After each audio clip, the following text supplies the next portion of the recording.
I want to talk about something and finally put flesh on an idea that I have been talking about for a while. If you've been following me on Facebook or listening to me in my radio show, The Velocity of Now, you probably heard me mention that something very significant happened within human consciousness, within society around late 2008ish, crossover into early 2009.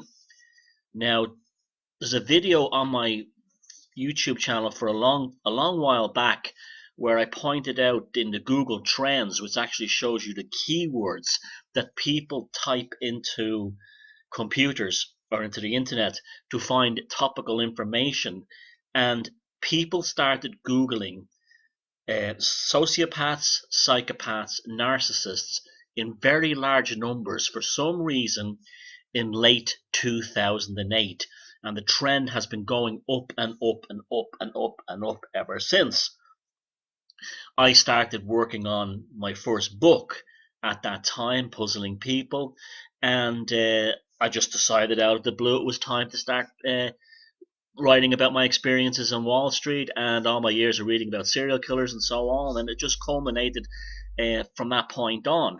Now, ever since that moment, lots and lots of people, and I've been talking to lots of people in all kinds of groups and all kinds of personal conversations with people who had the ones I've actually identified who were genuinely had a crunch experience with a psychopathic individual in their life or at work or at a very, very traumatic uh, event around their life took place in that 2008 2009 crossover.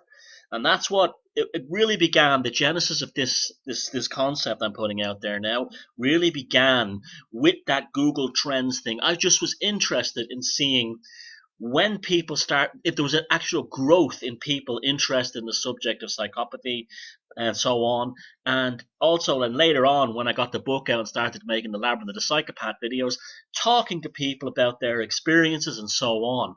And it was always late 2008 to 2009 where they realized the world was run by fucking sickos, where their personal life was all wrong, their work life was all wrong. There was a traumatic event, somebody walked out of them or entered their life that destroyed their life. It was right in the cusp of those two things.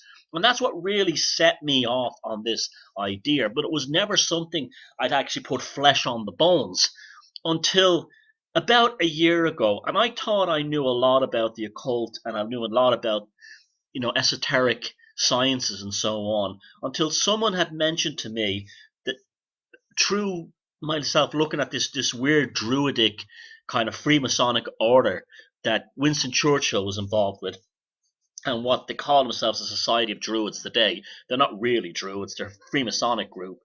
That they believe there's a 99 full moon, lunar cycle.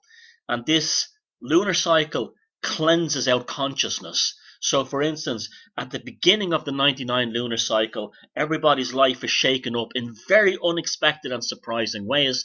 And then that goes on for 7 years. Their life lives a certain format.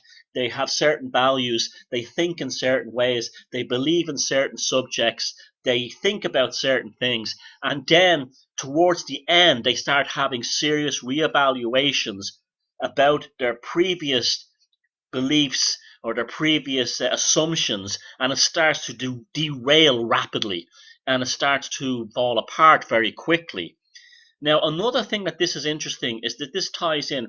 Now, if you look for anything on this 99 lunar cycle thing, you can find nothing online. I've only found that page from a book that was photocopied and sent to me about the Society of Druids, and Lewis Spence also wrote about it in an essay he wrote for an occult magazine, and a member of the Golden Dawn told me about it as well. But this is almost like a greatly guarded secret, because I don't know, maybe they don't want people knowing this for whatever reason, because maybe business people plan to make investments. But basically, I have come to the conclusion, and I'll talk about why we're coming to the end, that the cusp of that was 2008, 2009. You count back 99 moons previous to that, what do you get around late 2001, 2002? We all know what happened then. Did humanity have a crisis in consciousness? Absolutely it did. We're living in a world that's a result of that crisis in consciousness that happened after that event. Now, then we had the build up of the 7 or 8 years or so, and that's probably where the 7 year itch comes from, where relationships last 7 years, not just romantic relationships, but all kinds of relationships, and then they fall apart suddenly. And so that may be also the origin of this as well. And that's what makes this very, very, very, very interesting and very exciting. Now, I am not here making a prophecy. This is not that 2012 bullshit. It's nothing like that. I'm just pointing out that I have identified a pattern in secular realities of human consciousness and behavior and social, and as a manifestation, extrapolation of that further on human behavior, social behavior, political, and so on. Now we have this coming up again. Now again, I'm not making a doom prophecy. This could be the greatest, for many of you listening to this, it could be the greatest thing that ever happened to you. The last 7 years, 8 years, the last cycle, you may have been very stagnant, fed up, despondent. Suddenly you might have a reinvigorated focus again in your life. You might have a new relationship. You might have a new career. You might go back and study things. You may say, all that stuff I believed in was all nonsense. It's all rubbish. And I'm going to start over again. And that's a wonderful thing. And then others of you who maybe are too complacent and too happy and too steady with the world life you have, you might find, and I'm not trying to scare you, that the universe shakes it all up from you. It comes shooting up from the bottom to light a fire under your ass, and unexpectedly, things that you thought were stable and would last forever will suddenly and very quickly change. Now, again, it might not be a horrible thing. It might be emotionally traumatic. However, I take a very positive approach to these things, that often they're blessings in disguise. If you need to be shaken up and to wake up out of your complacency, these things will happen. And if you're, should we say, consciously aware, you will work towards amending, changing, improving, evaluation, looking back on your life, reflecting and saying, okay, it's time to change. It could be in everything from a financial thing, a relationship, your health, you name it, but it will happen.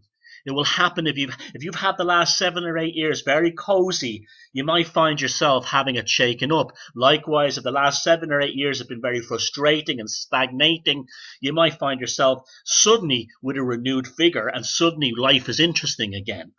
Now, there are things you notice in your own personal life, in your friendships, in your work life, in your relationships. And if you apply them back to these things, I guarantee you that many of you listening to this had a major reevaluation or a major life thing happen to you in that late 2008, early 2009 crossover. And likewise, the previous one after 2000, late 2001 to early 2003. The same will happen again. You look back, I guarantee you, many of you are probably feeling this. Some of you won't, but think about it. Just think about it. Again, this is not prophecy. This is not doom. I'm just putting an idea out there that I think is worth considering, because I have the data on it. I have, shall we say, the woo on it, the stuff from the Freemasonic aspect of it. And also, I'm seeing it around me. And I would like to talk about how I'm seeing it around me. Towards the end, as this thing comes rapidly forward, remember we're coming towards the new one, the peak point, which will be December 25th, 2015. So that's this Christmas 2015. And you're not going to believe this, just by sheer chance, I had no idea, it falls at 11:11 universal time. Now, we all know there's something very interesting about the number 1111. It's been kicking around for a while. I've talked about it myself on numerous times. Others have. We see this number for some reason. Could this be it? I just don't know. But I just think it does make an interesting. It does make it seem right for somehow, because Christmas is always all generally a very traumatic experience. I hate Christmas. Many people I know hate Christmas.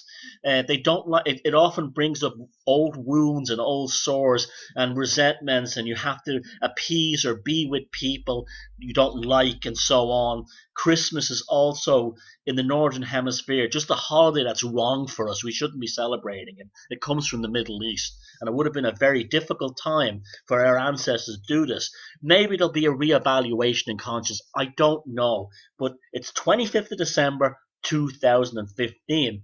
That's the full moon on that date. And about 3 months prior to that, and 3 months after that, into 2016, is when the convulsions will happen, and it will all settle down around March, beginning of April.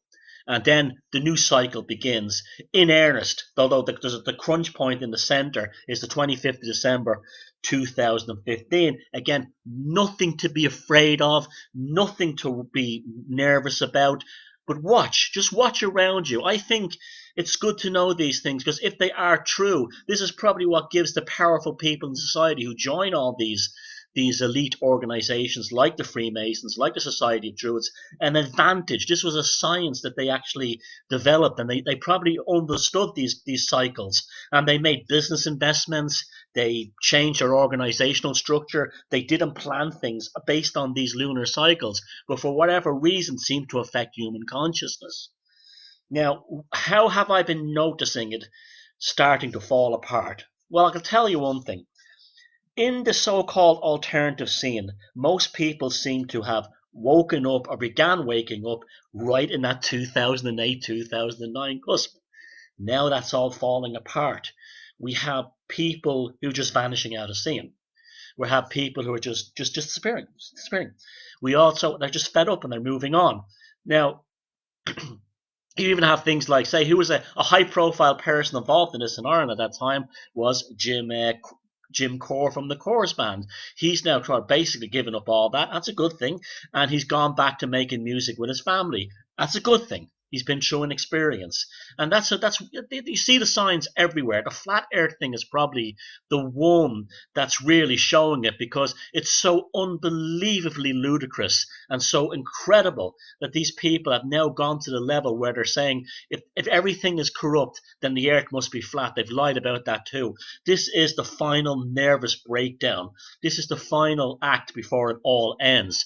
There won't be an alternative scene next year. Certainly by not next summer. There'll be a handful of people who are spokespersons or names in this alternative scene who will still be standing. They're the ones who've done quality original work, and have brought new ideas and new information to the subject, and they'll probably be still around because their work will stand.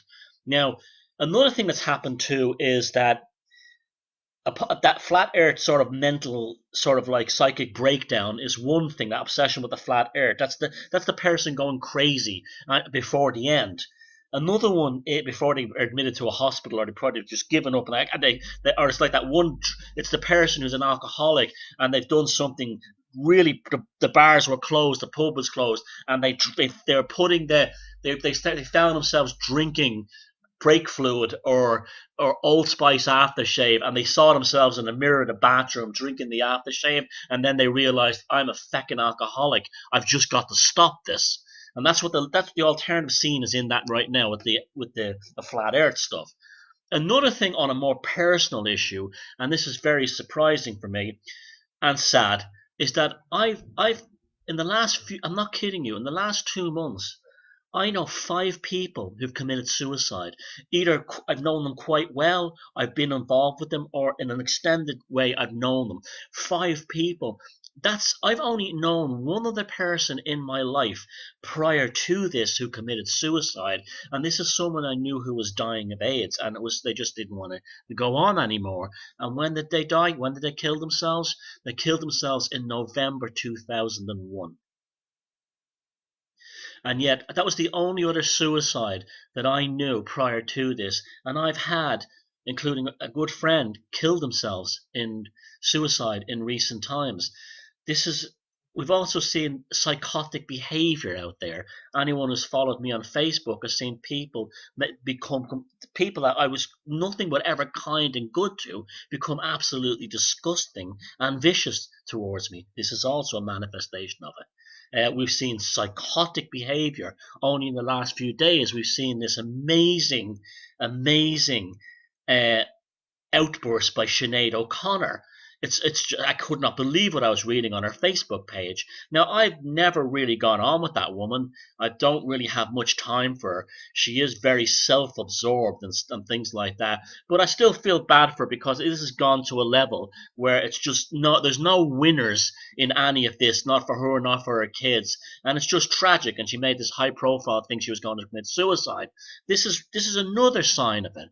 It's all getting very strange. It's all getting very odd, and this will only increase. Now, this doesn't mean you live in fear or anything, but knowing it's coming, knowing or having awareness, not like even pinning yourself on the date, but having an awareness may make the transition better, may allow you. Suppose you can listen to this and say, "Your man Sheridan, he's full of crap," and that's the end of it. Fair enough. I have no problem with that. I have doubts about this too. It's just I can't deny the data that's presenting itself to me. And secondly, you can say, "Well, let's see what happens," and then you suddenly find something traumatic, very traumatic, looks like it's happening, say in this time between sort of the end of October 2015 and the beginning of April 2016, and instead of making very poor decisions like going on the internet and ranting about a person that this kind of thing or anything like that, you become measured, and then you realize there's a learning experience in this for me, there's something in this for me. And likewise, if your life is really cushy, has been cushy and nice and going well for the last 7-8 years, the 99 moon cycle that began with that, you may want to prepare yourself for something to shake up your world. And then, learn how to adapt to it. That these things are very often they're opportunities in disguise. They can actually really help you. And then, of course, those of you who are not doing too good the last 7 years have been stuck in a rut. You're just sick of hearing the same things over and over again, the same people, the same scenes. Well, maybe you'll start to see major improvements in your life. You may start to get reinvigorated, creativity might start flying in, and so on. So this is not a prophecy of doom, of comets coming, or something from the center of the universe attacking us, or the end of the world, or some end time thing. It's just what I'm starting to believe, that these people, these rich and well off and powerful, educated sort of people, join these secret societies because prior to the internet, this was the way of getting this kind of knowledge. So they would not make poor decisions at around the time of the changeover. And this is the purpose of this video, is to give you this opportunity too, from my own research. So December 25th, 2015, amazingly at 11:11 Universal Time, will be the midpoint or the flashpoint where a new version of human consciousness begins. We're already tumbling into the chaos leading towards it. This will seriously accelerate around September, Octoberish 2015. Will reach. You may even notice things start to recognize that things are seriously wrong in your life if you're paying clever attention, or seriously right. And then they reached a peak on 2015 where things might be going very puzzling for you or very great for you. It doesn't matter. And then the flashpoints will continue, and they could still be very traumatic, disrupting, or surprisingly wonderful right up until early April. I say at the latest, probably April 15th, 2016. And then the cycles are settled in forever. And how you react to them is the next 99 moon phase. And that's like everything else. it's an opportunity if your head and your frame is in the right place. And please consider this idea. Think back of your life, the last in each 99 lunar cycle going back, and you may be very, very surprised to find out that flashpoints happened and a major crisis happened. Also, the midpoints of these things also present major crisis as well. The midpoint of the 99-year lunar cycle, so around 48 moons in the midpoint, which was a 2000 summer 2012 was the last one, and a lot of us, you probably find a disruptor happened then, but it wasn't one that actually it either validated or secured or the position you were on or streamlined it. But the actual flashpoint in consciousness is always on the 19. Well, not it's always on the 99 moons. So get ready. This could be great. It may not be so great, but give it a go. Think about it, and look after yourself between now and 2015, 25th of December, and keep looking after yourself until mid-April 2016. Take care.